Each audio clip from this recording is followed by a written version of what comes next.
Donc pour ceux qui étaient là déjà à la dernière, on va faire pareil, hein. Je vais couper la webcam pendant les présentations et cette fois-ci on fera seulement deux sessions de questions, une au milieu et une à la fin. Vous verrez, il y a deux grosses parties. Et donc et on va essayer de faire moins de sessions de questions et avoir des sessions un petit peu plus rapides.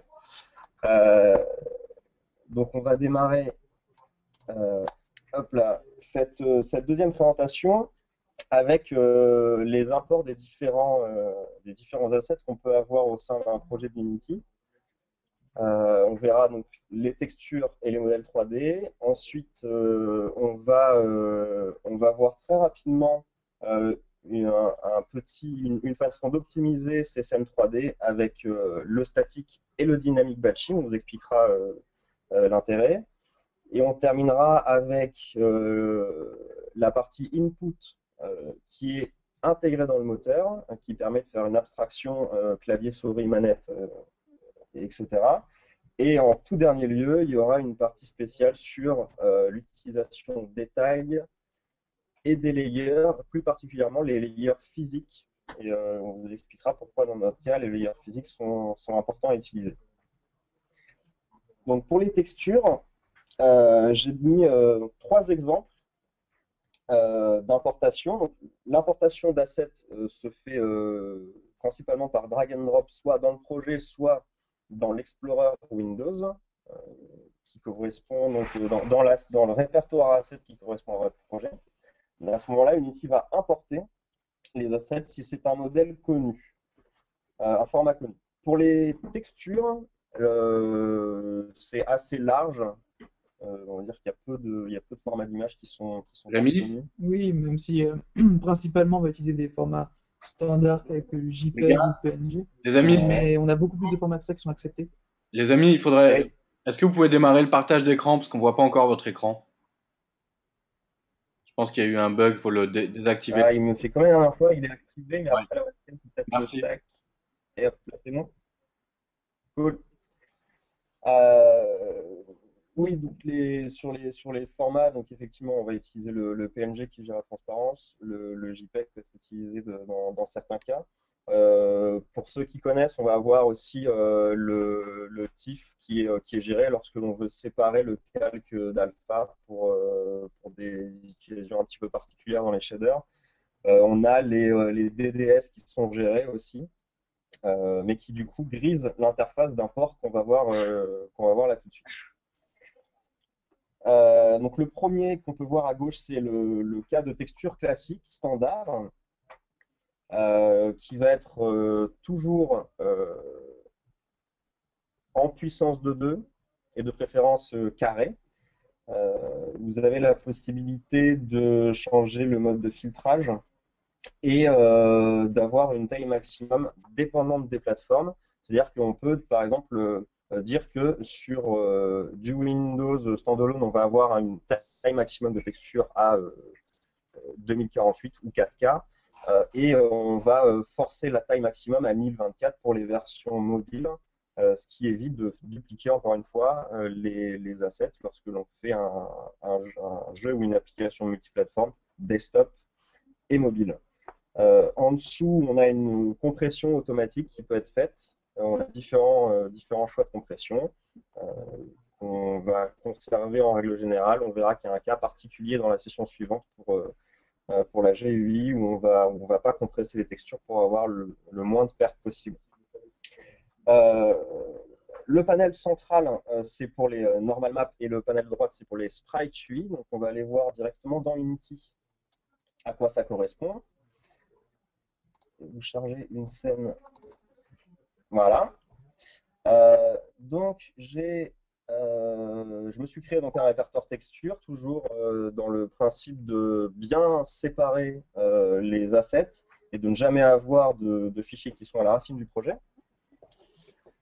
Et j'ai mon répertoire modèle qui contient les modèles et chaque modèle contient ses propres textures. On a ici sur la droite la texture classique qu'on vient de voir et la texture en normal map. La texture normal map, C'est une texture qui ne contient pas des couleurs, même si on peut quand même la visionner. En général, ça va être sous cette forme-là, donc c'est une texture un peu bleutée, qui contient en fait des détails supplémentaires par rapport à la géométrie.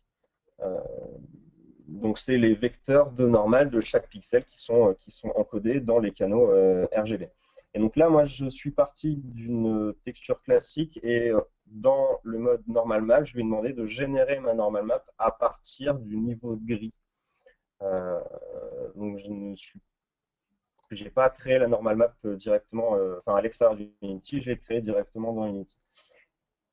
Et le dernier type de texture que l'on voit aujourd'hui, c'est les sprites. Alors les sprites, c'est un nouveau type qui est arrivé depuis la 4.5. 4.5. 4.5, merci Jérémy. Lorsqu'il y a eu euh, la version 2D d'Unity, donc certains l'appellent Unity 2D, même si ça n'a pas changé de nom, qui permet d'importer donc une texture ou alors une feuille de sprite. Et donc là, on a le sprite mode qui permet de le passer soit en simple, soit en multiple, pour pouvoir ouvrir l'éditeur de sprite et découper directement dans Unity les différents éléments.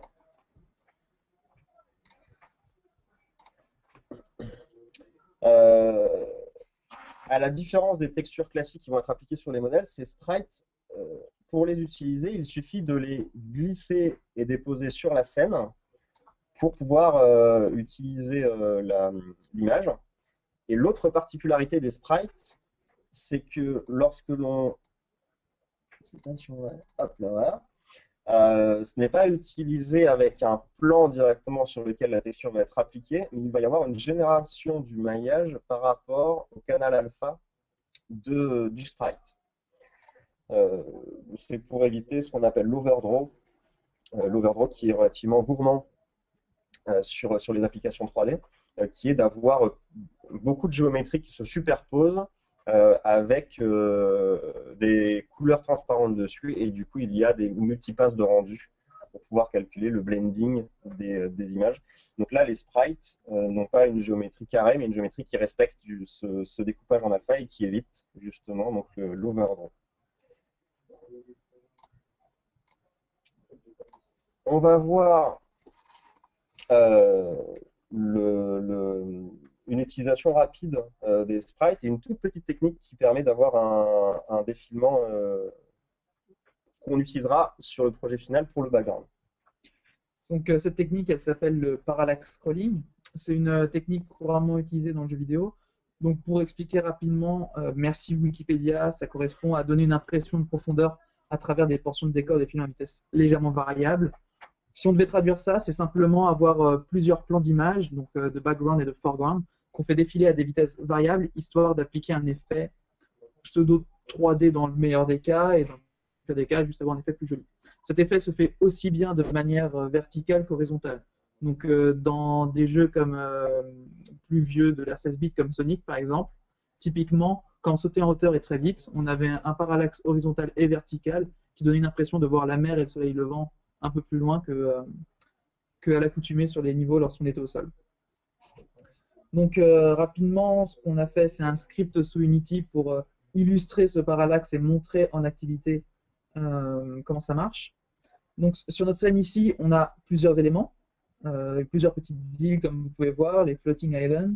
Je vais revenir en texturer, c'est quand même plus pratique à voir. Donc voilà, on a nos nuages et nos îles.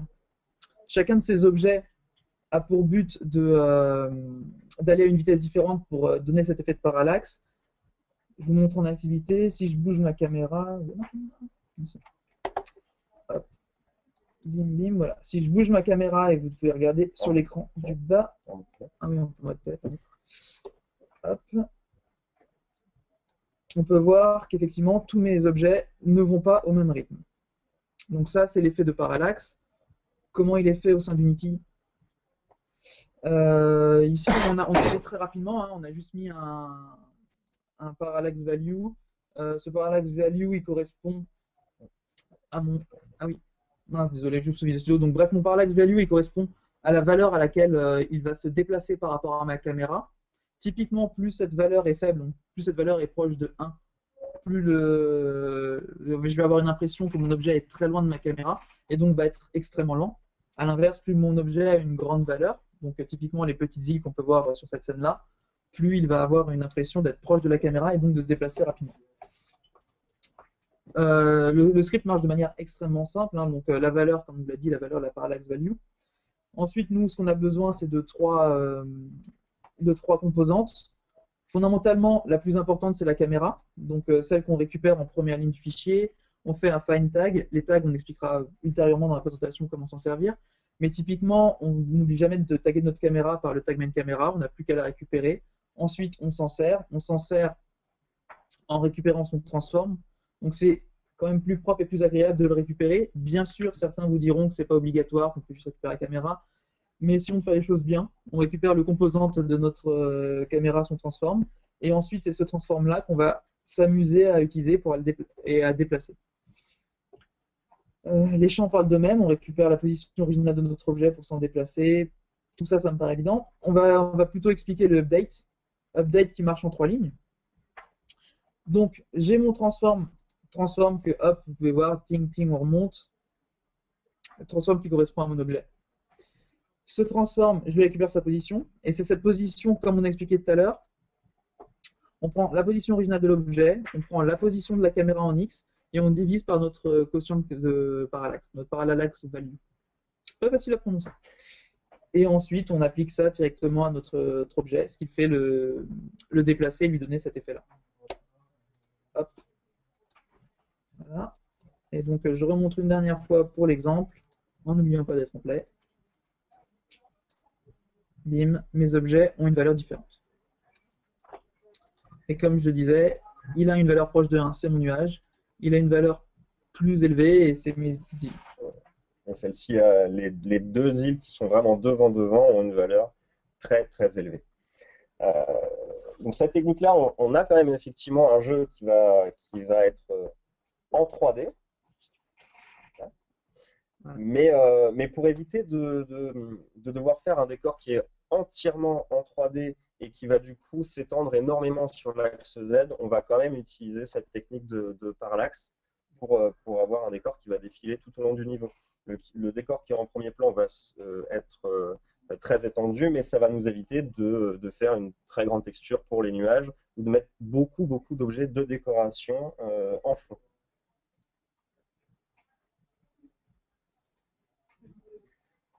Les modèles 3D.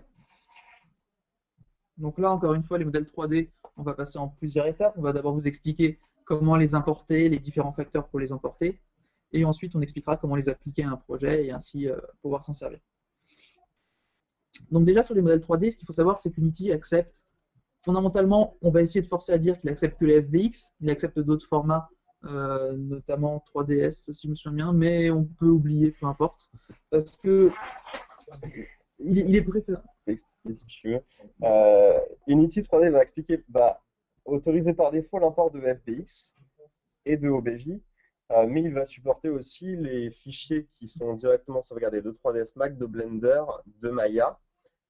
La problématique qui se pose et qui du coup on va éviter d'utiliser ces formats d'import-là parce que qu'est-ce qu'il se passe en réalité? En réalité, lorsque l'on va importer un fichier de 3DS, il va lancer 3ds Max en tâche de fond, en silencieux, pour importer le modèle 3DS dans 3ds Max, faire un export FBX et utiliser l'export FBX en cache dans l'éditeur, ce qui est extrêmement long et coûteux pour certains modèles, surtout coûteux en RAM. Donc on va préférer faire notre export nous-mêmes et travailler toujours avec des FBX dans l'éditeur d'Unity. Merci Rémi pour l'explication. Donc, comme on l'a dit, il y a plusieurs valeurs dans le format d'importation. Ce qu'on a mis en exergue, c'est particulièrement le scale vector, enfin scale factor, pardon. Le scale factor, ça correspond à quoi? Ça correspond à l'échelle de votre modèle à l'intérieur d'Unity. Alors pourquoi il faut y faire attention? simplement parce que chaque éditeur a tendance à utiliser, éditeur de modélisation 3D, donc on pense à Maya, Blender et autres, utilise sa propre échelle pour pouvoir construire. Donc certains sont en centimètres, d'autres sont en mètres, ce qui veut dire que ce n'est pas forcément en adéquation avec ce qu'utilise Unity comme échelle. Donc si votre modèle peut paraître gros dans un éditeur de modélisation, il pourrait être en réalité plus petit dans Unity. Donc juste s'accorder sur le scale factor. Donc normalement un bon artiste c'est bien mettre le modèle à la bonne taille, mais au cas où, vous savez que c'est à cet endroit-là dans l'éditeur que vous devez changer cette valeur pour pouvoir l'adapter à votre modèle. Et enfin, c'est plus un conseil, mais après on va montrer directement dans Unity. Il faut toujours créer un répertoire par modèle, parce que votre modèle possède pas mal de composantes. Donc si ici on prend le modèle Akimbold, qui n'est pas sur la scène, l'Akimbold c'est un modèle 3D que l'on a. Il a plusieurs composantes. Il a son matériau qui correspond donc à son application de couleur sur le modèle. Il a sa texture qui correspond donc à... Merci pour la scène. Donc l'Akimbold, c'est ce modèle-là. Comme ce modèle possède pas mal de composantes, aussi bien ses animations, le modèle 3D, donc le format FBX, ces différentes composantes du format FBX, c'est-à-dire qu'il n'y a pas forcément tout en un seul modèle, et qui possède aussi ses matériaux et ses couleurs. On expliquera après ce que c'est le matériau, il me semble. Et bien on met un dossier pour ne pas avoir un trifouillis dans tous les sens de modèles et de textures. D'autant plus qu'après, pour l'import, c'est beaucoup plus pratique. Que puis-je dire d'autre? Et voilà, et globalement, après, vous n'avez plus qu'à le drag and drop sur la scène et vous posez votre modèle tout beau, tout joli. Il faut aussi faire attention au moment de l'import aux animations. Il me semble qu'on en parle après. On en parle juste après. Donc là, vous avez à droite un exemple où on a créé manuellement le répertoire texture. Le répertoire matériel se crée automatiquement. Ça, c'est la représentation de votre modèle 3D et ça, c'est pour gérer les animations. Dans certains cas, vous aurez automatiquement un répertoire qui va se créer du nom du modèle avec l'extension .fbm. Le .fbm, c'est ce qu'on va voir sur la slide suivante, précédente, dans le cas des embed médias. Donc, c'est les artistes dans leur logiciel de modélisation, à l'export FBX, peuvent choisir une option qui permet d'embarquer dans le modèle 3D les textures.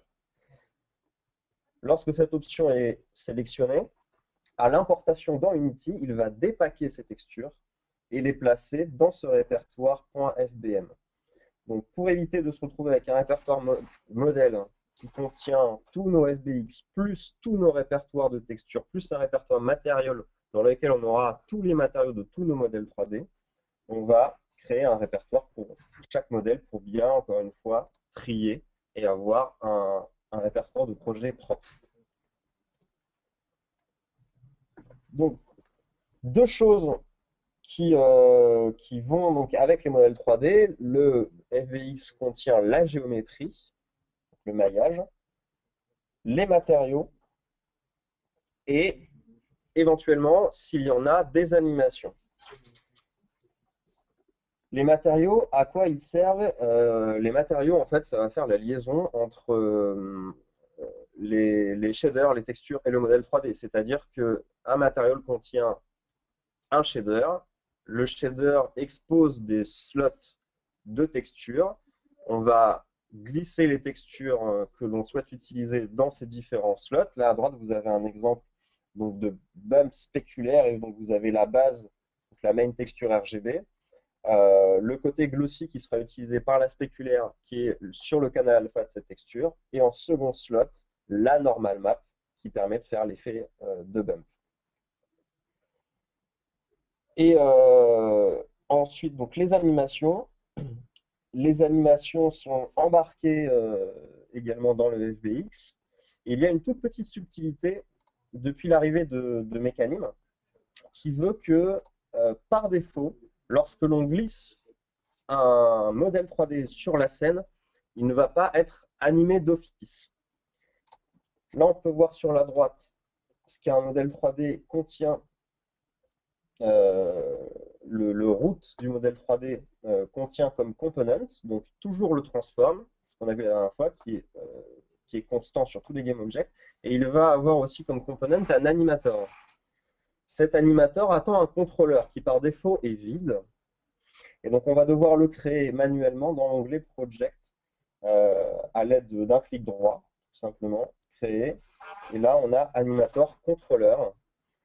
Ça va vous créer un asset avec ce petit logo là. Et lorsque l'on double-clique dessus, on a cette interface qui s'ouvre. Donc là, il est extrêmement simple. On ne va pas rentrer dans les détails de Mecanim aujourd'hui.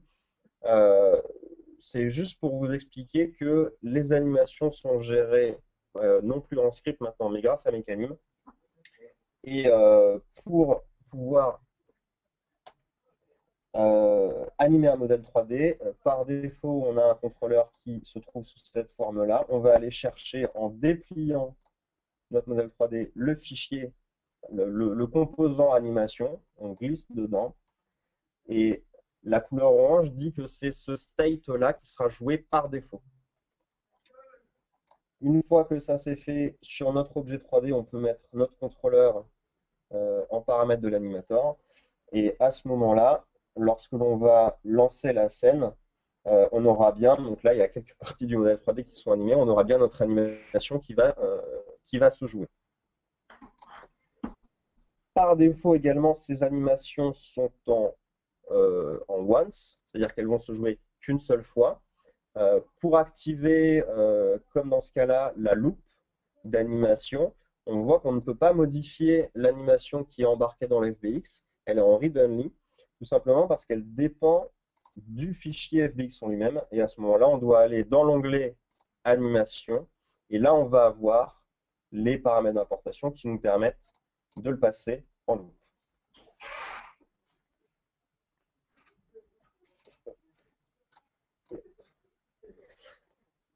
Alors, on va faire une première pause de questions où je vais laisser Jérémy répondre. Donc, si vous avez des questions, n'hésitez pas. Pour ceux qui sont là, qui n'étaient pas là jeudi dernier, vous avez normalement une petite box questions. Et donc, ça nous permet, nous, de voir les questions que vous voulez nous poser.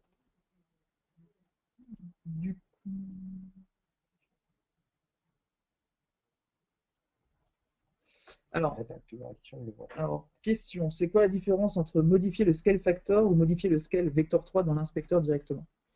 Alors la différence, elle est simple, c'est que lorsqu'on modifie le scale factor, notre unité de 1 va changer. Donc du coup, prenons que je mets 5 comme scale factor, lorsque mon scale, mon vecteur 3 sera 1, 1, 1 partout, en réalité pour le modèle, il sera à 5.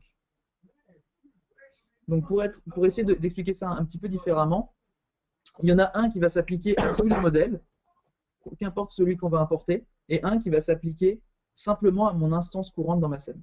Alors, on était donc sur la question du scale factor. On va juste terminer sur celle-là.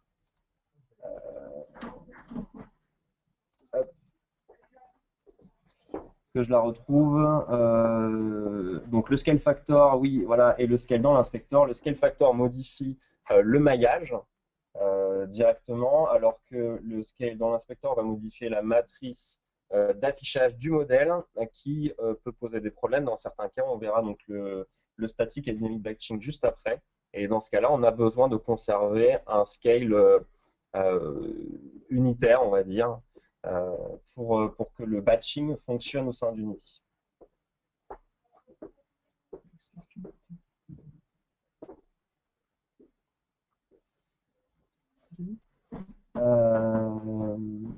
À quoi correspondent les filter modes pour l'import des textures, pardon. Jérémy va répondre. Ouais, alors les filter modes, vous avez plusieurs modes. Je vais peut-être sur l'écran pour vous montrer directement. En fait, vous allez voir que quand vous importez vos textures, vous avez 3 de mémoire mode, vous avez bilinéaire, trilinéaire et sans compression, il me semble, quelque chose comme ça. Il y a point, et point, c'est ça. Bilinéaire et trilinéaire. Et en gros, chacun de ces modes correspond à l'application de votre texture sur votre modèle. C'est pour lui donner plus un côté blurry ou pas. Donc là, normalement, il voit l'écran. Donc là, si vous voyez, voilà, il y a les trois, il y a point, binaire, trilinéaire. Point, ça correspond directement à votre modèle. La texture est scalée selon le mesh de votre modèle. Bilinéaire, c'est pour lui ajouter un petit effet Bluey plutôt que directement de scaler à la taille de votre modèle. Et trilinéaire, c'est un effet supplémentaire plus exacerbé sur le mesh. Donc on a une question sur la transparence de Maya vers Unity. Alors ça parle de shader dans la question. Peut-on exporter la transparence de Maya Shader vers Unity? Il n'y a pas d'exportation possible des shaders qui sont faits ou utilisés dans Maya et dans 3ds Max. Et vous avez des correspondances de shaders dans Unity et vous avez une famille de shaders, la famille des shaders transparents. Donc là, vous avez par exemple sous les yeux un exemple de transparent diffuse. Et donc vous avez différentes possibilités. Donc vous retrouvez le BUM diffuse, BUM spéculaire, la diffuse, ensuite les parallaxe, alors, qui n'est pas le même que le parallaxe scrolling. Le parallaxe, c'est un système de shader qui permet de déformer l'image pour intensifier le bump. Et les cutout, qui est en fait un Z-testing plutôt qu'un blend, pardon, un alpha testing plutôt qu'un alpha blend. Et du coup, là, vous n'avez pas de dégradé d'alpha, vous allez avoir c'est on ou off, quoi, transparent ou pas transparent. Mmh.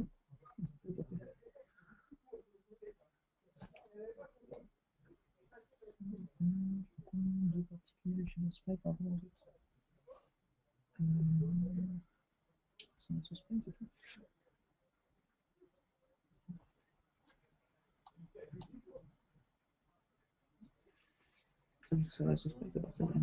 Alors, qu'ont de particulier les shader sprites par rapport aux autres? Alors, les shader sprites, ça c'est un built-in qui est utilisé en interne d'Unity et qu'il faut éviter d'utiliser lorsque l'on n'utilise pas les sprite renderers.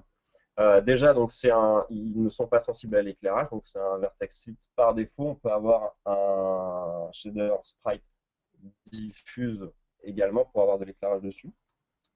Mais par défaut, c'est un vertex lit. C'est ce sprite-là qui va permettre, là effectivement on ne l'a pas vu, mais qui va permettre d'animer les sprites également. Alors, en général, son slot de main texture est désactivé parce qu'il prend la texture correspondante au sprite renderer. Et dans le cas d'une animation, l'image peut effectivement changer directement là-dedans. Donc en fait, lorsque l'on veut avoir un rendu sprite sans avoir un sprite renderer, on va utiliser un shader en vertex lit. Alors, il y a une autre question. Quand on exporte un mesh unique de max, il apparaît à 90 degrés. Par contre, quand il y en a plus d'un, tout est bon. C'est plus une question, c'est plus un commentaire qu'une question.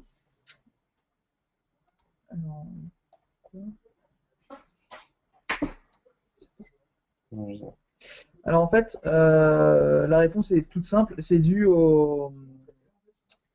à la matrice d'export de Maya. En fait, Maya, lorsqu'on exporte un modèle directement, il considère la matrice comme étant la matrice la plus, la plus probable pour lui par rapport à la taille du modèle.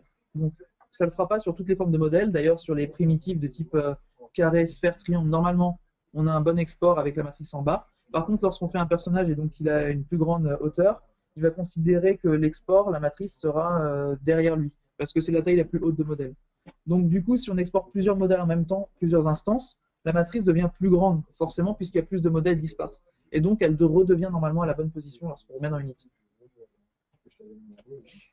Alors, voilà, donc on va passer maintenant à la suite. La suite qui...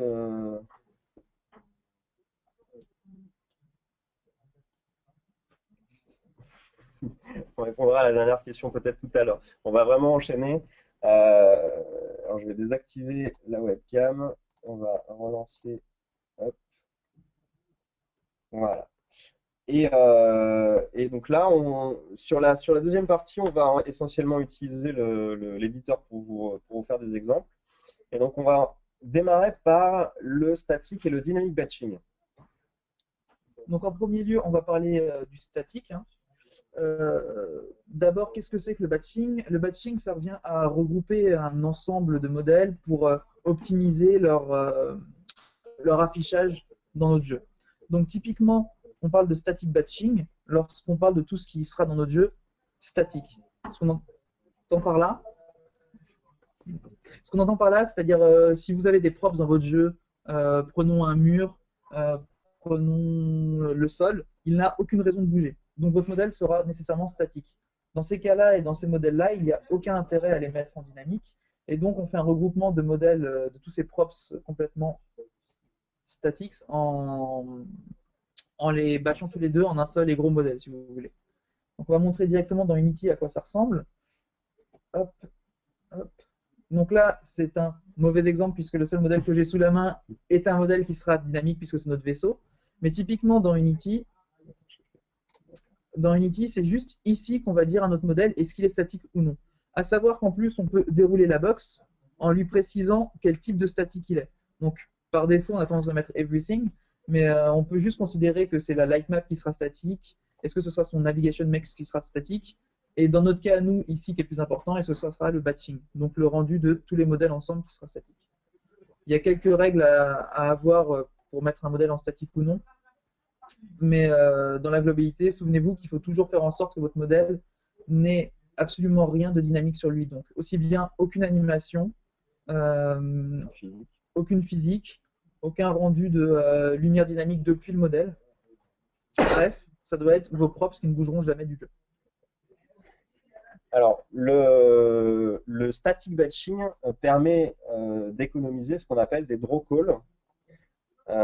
Les draw calls étant un petit peu ce qu'on va chercher à optimiser en premier. Enfin, c'est ce qui est le plus coûteux en fait au niveau des rendus. Le draw call, qu'est-ce que c'est? Le draw call, c'est le nombre de fois qu'un buffer de rendu qui est présent sur la carte graphique va être appelé pour être affiché à l'écran. Si aucun batching ne se fait, chaque objet est contenu dans un buffer de rendu. Et si on a, par exemple, dans notre cas, pour un shoot 'em up, je ne sais pas, une quinzaine d'ennemis plus une centaine de ballettes à l'écran, on va très très vite monter dans les draw calls. Donc il est indispensable d'optimiser ça. Les draw calls, donc c'est le principe d'afficher un modèle à l'écran lorsque les modèles sont identiques ou qu'ils ne bougent jamais. Donc le principe du static batching, de ce que vient de vous expliquer Jérémy, on va pouvoir les mettre dans un seul buffer de rendu. Le static batching, donc, il suffit de, entre guillemets, flaguer notre objet en statique. Pour le dynamic batching, c'est légèrement différent. C'est-à-dire qu'on n'a rien à faire au niveau de l'interface de l'éditeur pour que cela fonctionne. Il y a juste des règles à respecter. Ces règles à respecter, c'est qu'il faut éviter le multi-material, c'est-à-dire que pour un mesh, ce tableau materials doit être à 1. S'il y a plusieurs materials dessus, l'objet ne sera pas dans la queue de dynamic batching. Il faut que le scale soit normalisé, c'est-à-dire que les trois composantes du scale sur le transform soient à 1 pour le GameObject qui contient soit le mesh skinné, soit le mesh renderer classique. Et il faut qu'il ait une quantité de vertex inférieure à, je ne sais plus le 500 et 900. Oui. Il faut que c'est dans la doc d'Unity, c'est pas un chiffre rond, mais c'est inférieur à 900. Inférieur à 900 vertices, sinon il ne rentre pas non plus dans le dynamic batching. Dans quel cas il faut rendre un objet compatible avec le statique et ou le dynamic batching. Alors, on va prendre deux exemples pour le jeu qui nous intéresse. Un, tout ce qui va être notre décor de fond en 3D. Là, c'est vrai qu'aujourd'hui, on a vu uniquement des textures qui permettent de faire du parallaxe, mais ça va vraiment être un décor éloigné. Tous les décors, les obstacles seront flagués en statique. Et donc Unity en interne va recréer un modèle qui représente tous les meshes de ce décor-là. Et ensuite, pour le dynamic batching, tout ce qui est ennemi et bullet, on va essayer de respecter ces règles-là pour pour que ces modèles-là rentrent dans le dynamic batching. À savoir que ce n'est pas parce qu'un modèle est statique qu'on ne peut pas interagir avec lui. En effet, même s'il n'est pas physiqué quoi que ce soit, il reste qu'il a par exemple sa collision box, et donc vous aurez bien vos modèles qui peuvent se rentrer dedans. De même qu'il peut y avoir des spots de lumière qui rendront de la lumière sur le modèle. C'est juste qu'en lui-même, il ne fera pas là-dessus. Pour la suite, on va voir un menu un petit peu caché d'Unity, et donc Jérémy va vous expliquer son utilisation.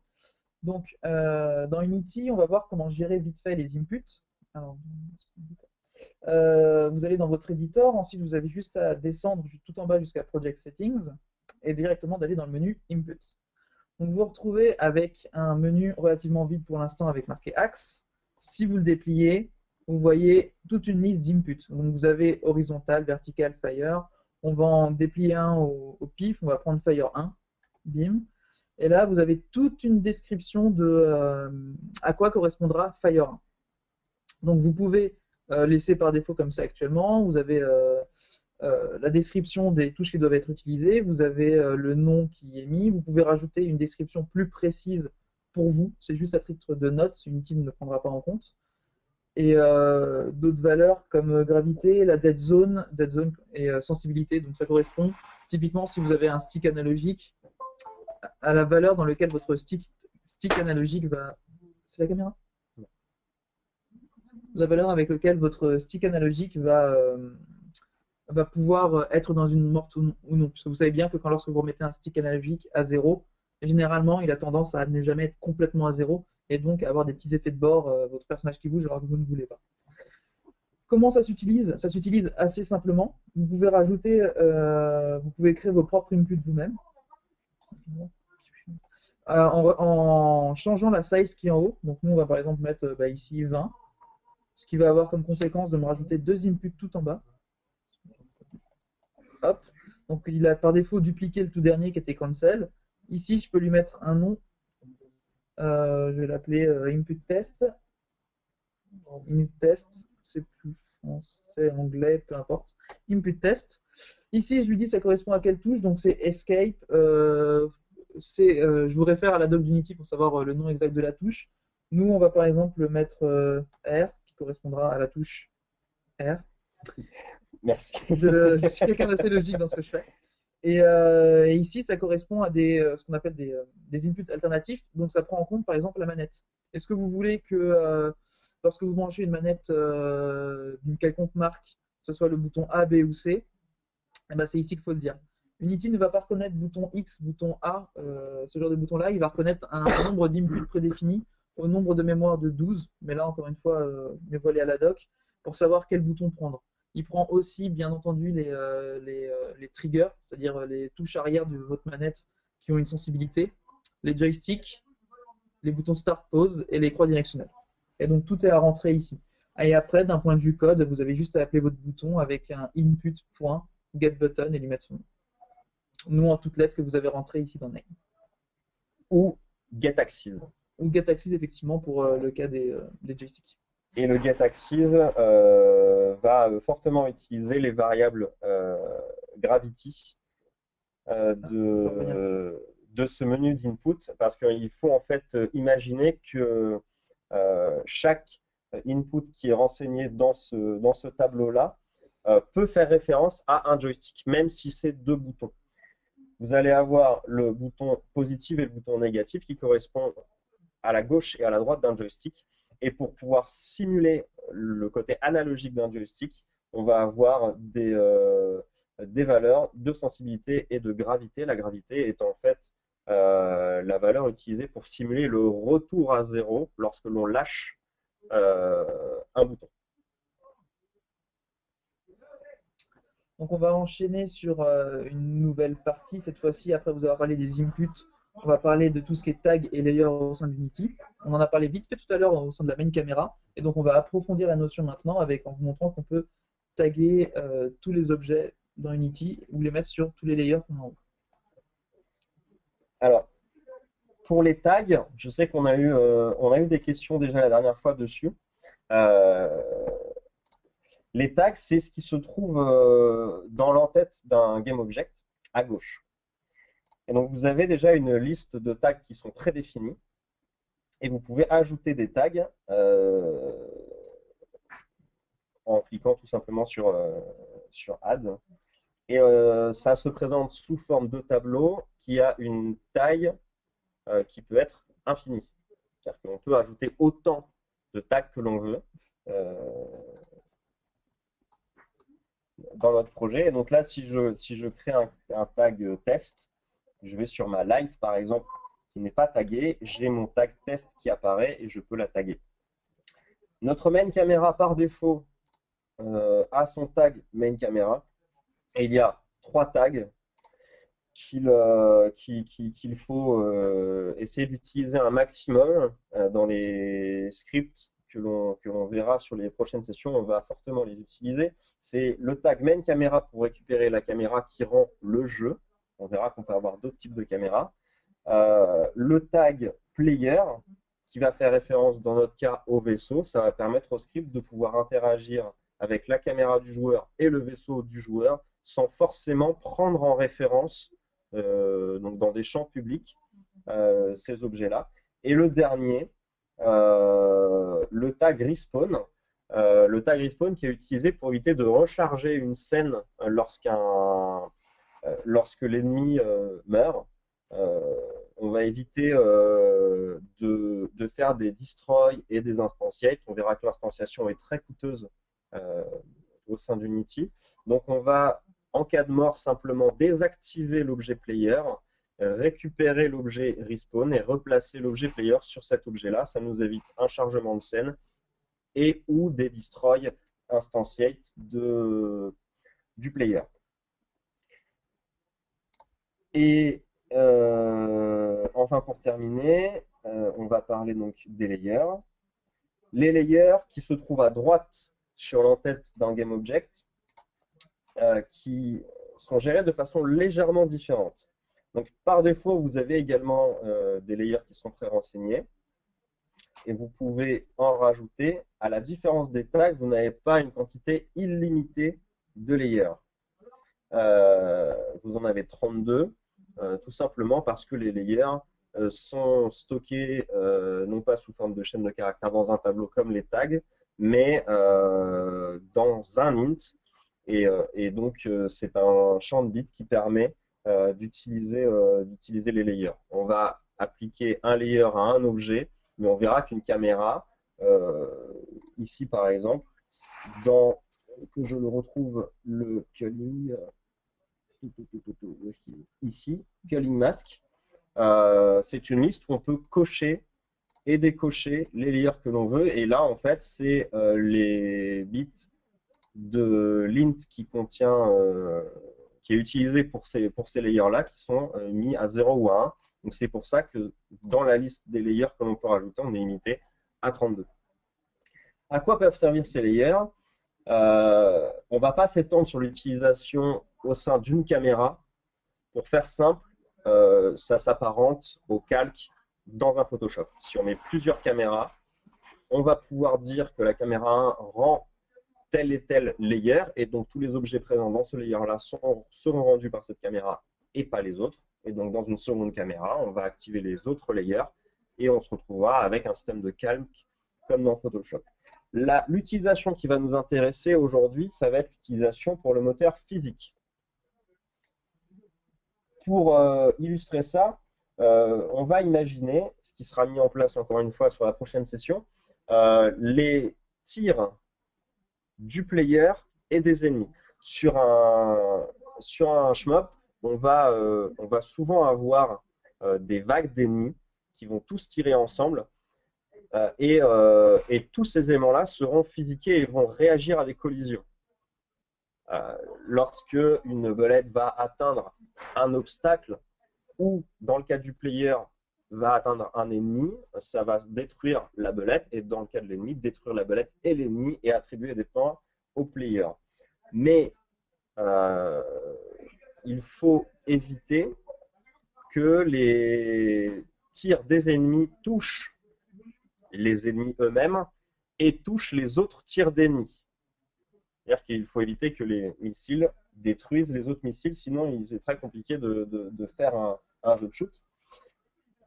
Et donc, on va créer différents layers. Donc, on va créer un layer pour le player et un layer pour les ennemis. Je vais éventuellement faire tout de suite.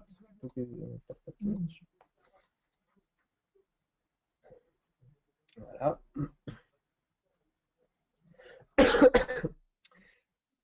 Donc ici, on peut mettre notre player dans le layer player. On va l'appliquer à tous les enfants de notre modèle 3D. Et dans le cas des ennemis, je vais peut-être en glisser un pour illustrer, une mine voilà, qui va se retrouver ici. Voilà, donc là on a une mine. Cette mine-là sera dans le layer ennemi. Et on va aller changer dans Physics la matrice des layers qui interagissent entre eux au niveau de la physique. Donc c'est dans, je le refais, Edit, Project Settings et Physics. Vous vous retrouvez avec ce panneau-là, avec les paramètres par défaut qui sont envoyés au moteur physique. Et en dessous, vous avez ce triangle, donc c'est une demi-matrice, qui représente tous les layers qui existent au moment où vous le configurez. Et donc là, c'est très simple. On va juste dire que le layer player, donc on va partir du haut, le layer player ne collisionne pas avec lui-même et le layer ennemi ne collisionne pas avec lui-même. Ce qui va éviter aux ennemis de s'exploser et aux bullets des ennemis d'exploser les ennemis. Et même chose pour le player, ce qui évitera au player de se faire toucher par ses propres projectiles. Donc évidemment, lorsque l'on va créer nos préfabs pour les missiles, pour les belettes, tout ça, il ne faudra pas oublier de setter le layer sur player et sur ennemi pour les belettes du player ou de l'ennemi. Et on a fini pour aujourd'hui. Si vous avez des questions, on va ouvrir la petite boîte à questions.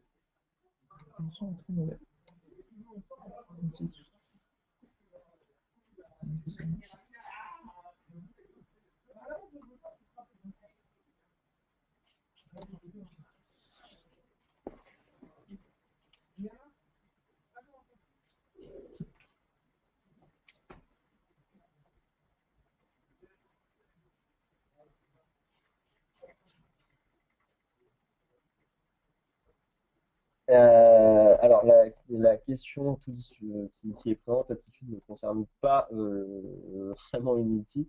On va la lire quand même, mais on va malheureusement pas pouvoir y répondre.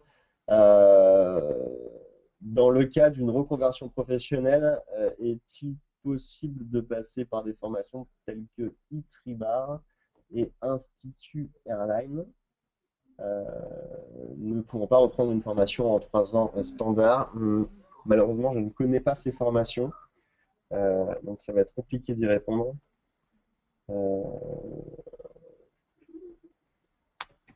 Après, pour une reconversion, surtout dans l'infographie, il y a des écoles. Il y a des écoles.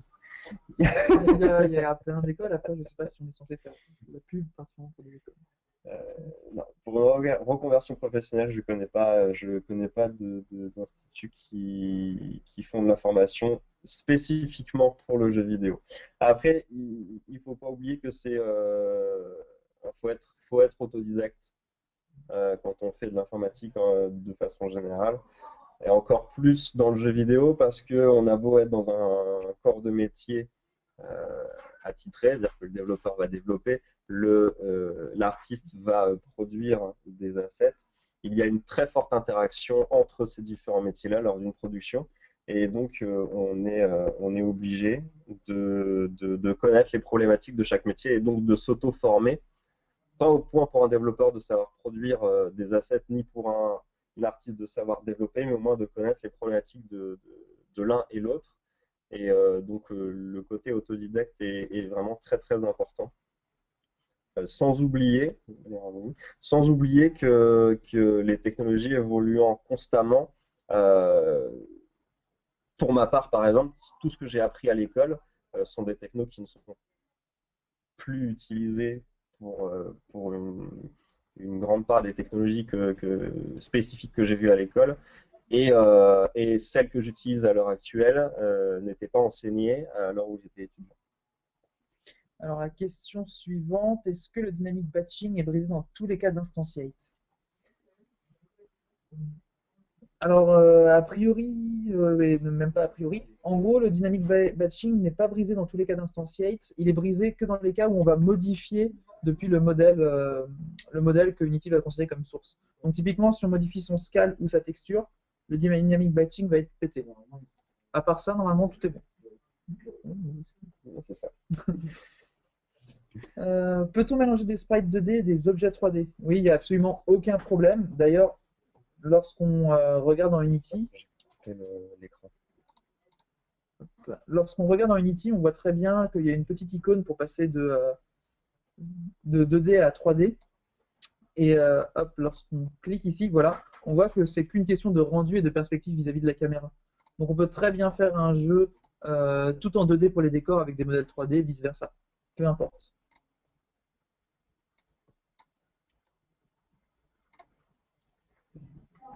Le principe de dire est-ce qu'on peut choisir entre 2D et 3D est, à mon sens, pour les nouveaux outils, une question qui ne se pose plus parce que même les moteurs qui sont spécialisés pour des rendus 2D se font dans un contexte 3D.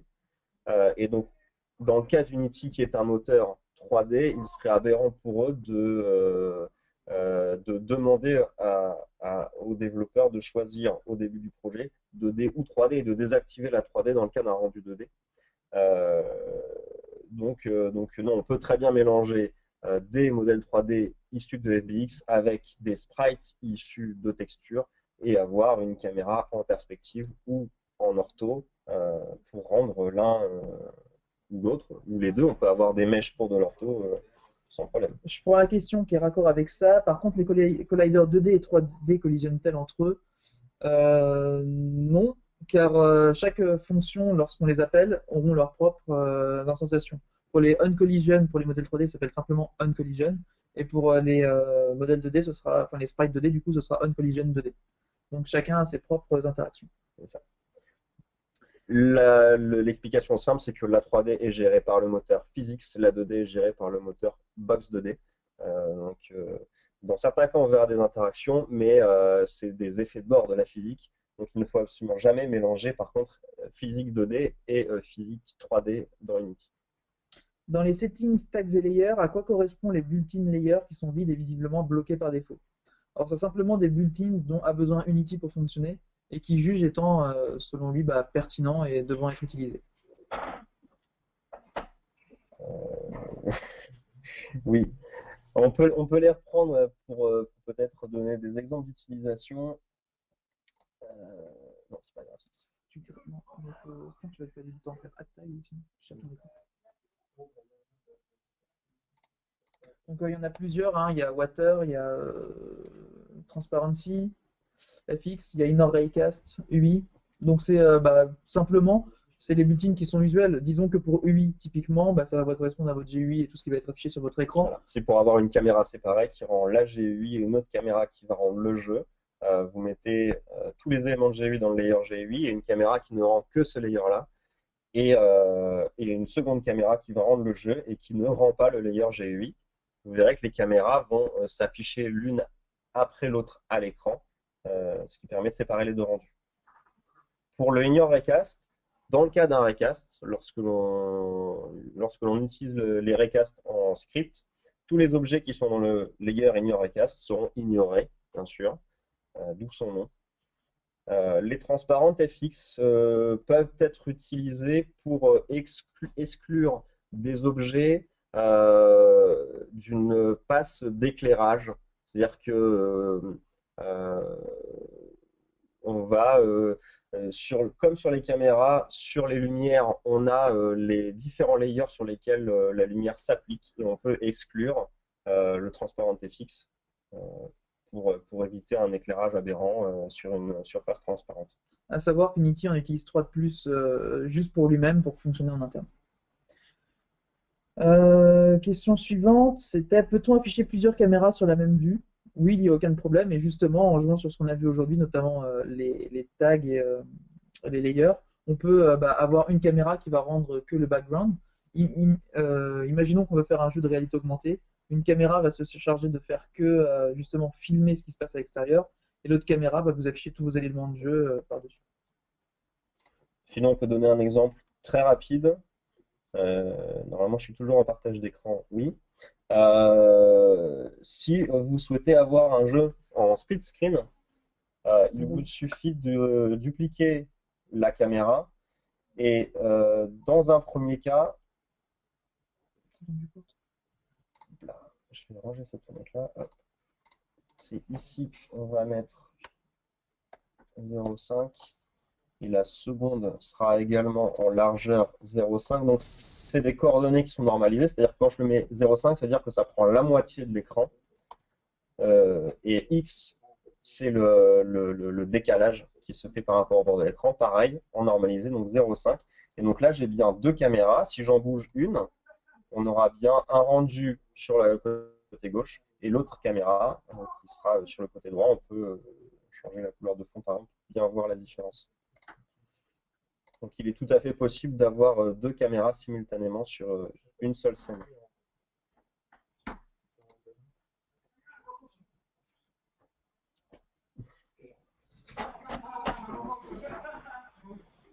On n'a plus d'autres questions là. C'est vrai? Magnifique. Magnifique. Eh bien, Pierre, si tu es là et que tu nous entends, nous sommes presque à l'heure. Dis donc. Ouais, on est pas mal. On est bien, hein? On n'est pas trop mal. Ok. Du coup, c'est bon pour vous? Bah écoute, oui. Oui, oui. Eh ben, super. On essaiera de revoir l'installation pour la prochaine fois. Ouais, Voilà. mais c'est pas mal cet esprit game en direct du Game Lab à Epitech, j'ai bien aimé. Mais ouais, en effet, on va essayer de faire en sorte que ça tienne toute la session. Et Oui. les gars, merci beaucoup. Du coup, on se retrouve, je sais pas si vous serez encore tous les deux, mais on se retrouve du coup le 13 janvier pour la session Alors, numéro 3. comme ça, en plus, les personnes qui sont là seront au courant. Je vais essayer de faire intervenir une personne différente à chaque, voire même dans un lieu différent. Du coup, pour les prochaines sessions du mois de janvier, il y aura deux autres personnes qui vont m'accompagner, normalement en rapport avec les thèmes qui seront abordés pendant la conférence. Super. Ok. Et ben le lieu de cette prochaine session vous sera dévoilé, les amis. En tout cas, on sait déjà que c'est le 13 janvier à 19 heures. Si vous retournez sur la page d'inscription sur développer.com, je pense que vous l'avez trouvé. Vous avez déjà le lien, donc vous pouvez déjà vous inscrire et vous avez déjà le lien sur lequel cliquer le 13 janvier à 19 heures. Donc n'hésitez pas à vous rendre sur cette page. C'est intel-windows.developer.com. Là-dessus, vous avez toutes les infos. L'agenda est pas encore à jour, mais Rémi, tu le mettras à jour. On va le mettre à jour là pendant les fêtes, comme ça, Pendant les fêtes. on verra le contenu de la session 3 et de la session 4. Et puis en attendant, on vous souhaite de bonnes fêtes et puis on se donne rendez-vous à la rentrée. Ok? Voilà. Ça Bonne marche. fête à tous. Bonne soirée tout le monde. Salut, salut.